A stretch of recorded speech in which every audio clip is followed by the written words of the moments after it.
He took a little bit of a hiatus, but he's back. It's time to check in with attorney Gilbert Adams to answer some of your legal questions this week. Thanks for coming on the show. We missed you last week. Thanks for having me. I'm sure everyone had their burning legal questions. Oh, yeah. So we're got them stacked up. I know, so we're going to get right into it. First question, our family dog was run over and killed by a driver who was taken to jail for DUI. This is the only pet my 3 kids have ever known, and they're heartbroken. We all are. Is this drunk driver liable for my dog's death?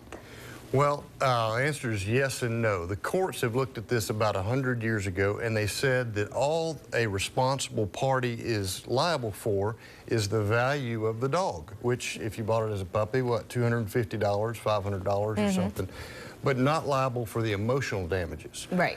More recently, we've asked the courts to look at this and say, look, pets, as we've progressed in society, pets are very important to all of us and have much more emotional value than they did 100 years ago. Right. But the Supreme Court has said, no, all that you would get for damages is the value of the dog.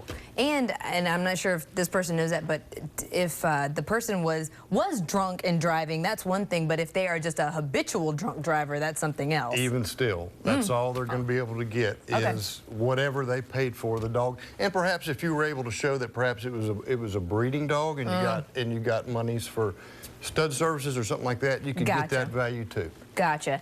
Next question. Is it legal to record everyone in a room at a meeting without announcing or telling anyone that you are going to do this? Texas is a one-party state, and what that means is as long as one person to the conversation knows that it's being recorded, then it's legal. And so if you're at a meeting and you want to record it, you're there, you know it's being recorded, that is legal. That's not the same as all states. Some states require that other persons know. But in Texas, as long as you're there as a part of the meeting, yes, you can. Now contrast that with, say, trying to tape a telephone conversation of which you're not a party to that conversation. That is illegal. Gotcha. Even if you're a spectator to this meeting, you're allowed to? Yes, as long as you're there and you know it's being taped, you can do it. There you go. Last question. I was in an automobile collision and hurt very badly. The insurance company is telling me that they will try to help me, but before they do that, I must give them a recorded statement. Because I am not represented, my instinct tells me I should not do this. What do you think? I think your instinct is exactly right. Ding, ding, ding. Yes, insurance companies, adjusters often try this, say they need your statement. Of course, they do this day in and day out. They know what to ask you, what will hurt your case.